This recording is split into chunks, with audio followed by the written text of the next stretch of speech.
People goes to explore a cave. They are in the cave for a few hours. But when they come out, it has already been a few millennials. What has happened to them? This is sci-fi movie Time Trap. Hopper is an archaeology professor.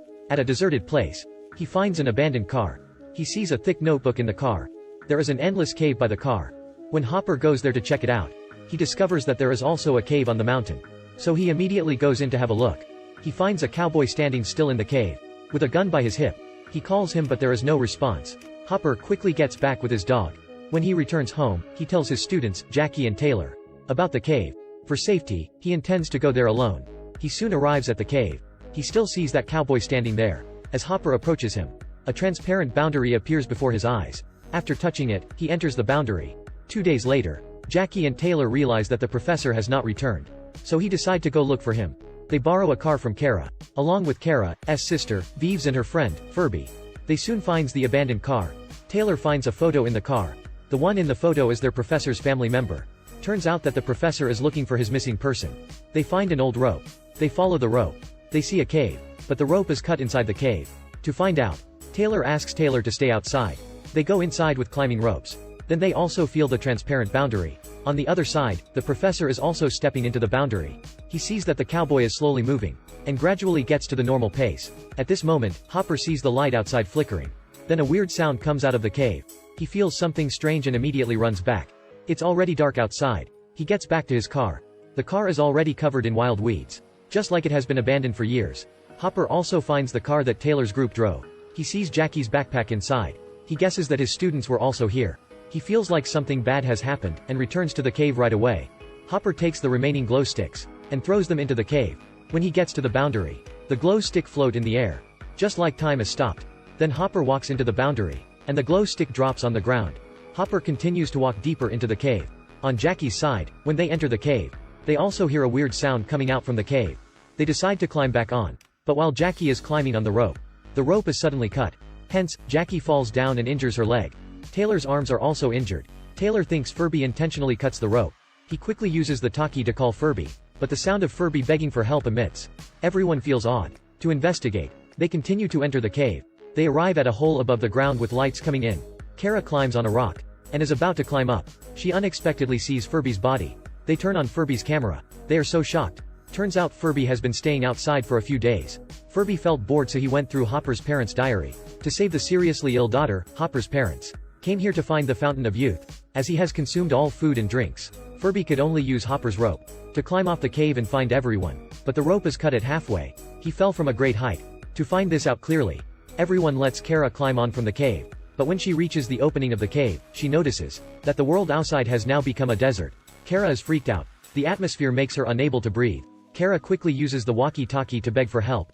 Eventually, a sandstorm appears. She sees a spaceship moving. From afar, Kara immediately gets back into the cave, and is ready to tell them what she saw. They tell her that she has only been away for 2 seconds. Kara shows them the video she just filmed. Taylor guesses that the time inside and outside of the cave are not the same.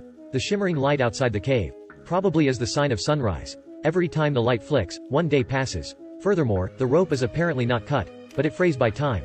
Then they rewatch Furby's video. They realize that Furby was not dead right away when he fell down, but someone smashed his head to dead by a rock. To avoid dangers, Kara climbs up the cave once again, and let down the ropes to save them. In Furby's video, Kara's sister finds that the shimmering light as the Earth orbits the sun. They have only been in the cave for a few hours, but it has been millennials outside. When they are all freaked out by what happens, an iron bar falls down, and automatically expands.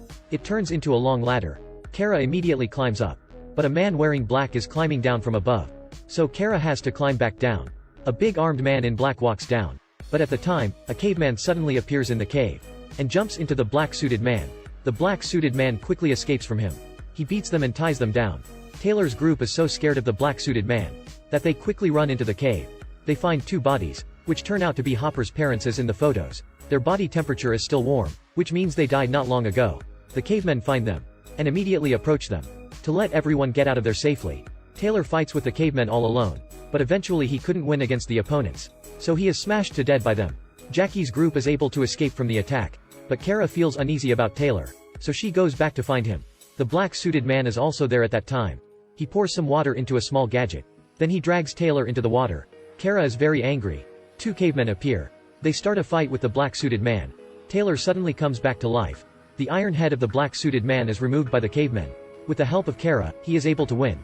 Apparently, his survival system is broken. As they don't speak the same language, there is no way to communicate. Before dying, he shows them a clip.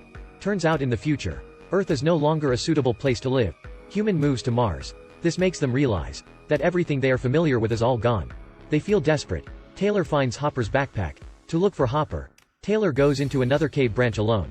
On the way, she finds Hopper, who was seriously injured by the cavemen.